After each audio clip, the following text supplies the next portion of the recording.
Hello everyone, नमस्ते अनि स्वागत छ हजुरहरूलाई हिमालय किचनमा। आज म फेरि आएको छु अर्को तिहार विशेष रेसिपी लिएर। आज म बनाउँदैछु नरिवलको लड्डु।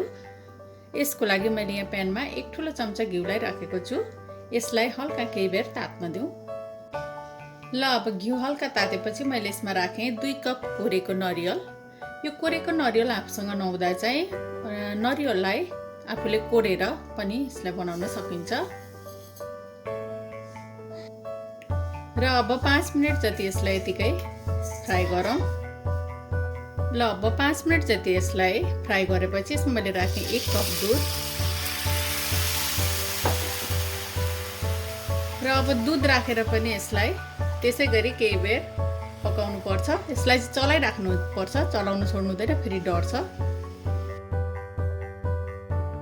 मिडियम हिटमा यसलाई पकाउनु पर्छ। र नरिवलले दुध सोसिसकेपछि अब मैले यसमा राखेँ आधा कप चिनी। अब चिनी राखेर यसलाई चिनी पग्लिन्जेलसम्म हामीले चलाउँदै पकाउनु पर्छ। अब झन्डै 20-25 मिनट जति यसलाई चलाउँदै पकाएपछि यो रेडी भएको छ लड्डु बनाउनको लागि। यसरी छुँदा चाहिँ यसरी यो च्याप गर्ने खालको भएपछि अब यो रेडी हुन्छ। यसलाई 5 मिनटको लागि म हल्का सेलाउन छोडिदिन्छु। ल अब नरिवल हल्का सेलाइ पनि सकेको छ। र अब म यसको लड्डु बनाउँछु। मैले यहाँ यसरी हातमा पानी लगाएको छु थोरै। अब यसरी नरिवल लिएर बिस्तारै म यसको यसरी लड्डु बनाउँछु।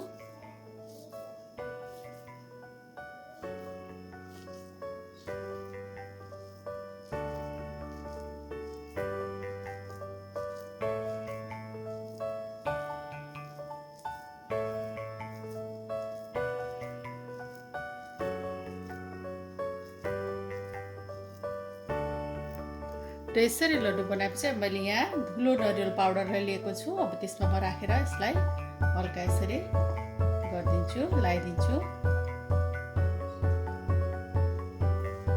ल एकदमै राम्रो मिठो, हेर्दै खाउँ लाग्ने लड्डु चाहिँ यसरी बनेको छ। अब यसै गरी म सबै लड्डुहरू बनाउँछु।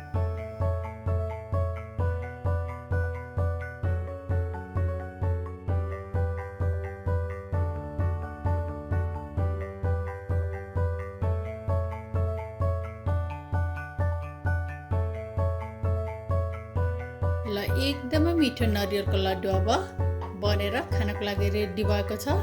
हजुरहरू पनि यसै गरी नरिवलको लड्डु बनाएर यसपालिको तिहारमा अवश्य पनि इन्जोय गर्नु होला।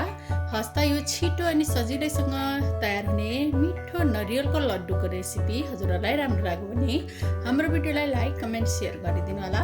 यस्तै रेसिपीहरूको लागि हाम्रो च्यानललाई सब्स्क्राइब पनि गरिदिनु होला। सब्स्क्राइब गरिसकेपछि नजिकै रहेको नोटिफिकेसन बेललाई पनि अवश्य पनि क्लिक गरिदिनु होला। फेरि पनि यस्तै मिठो परिकारको रेसिपी लिएर आउने नै छु। हाम्रो भिडियो हेरिदिनु भएकोमा हजुरहरूलाई धेरै धेरै धन्यवाद।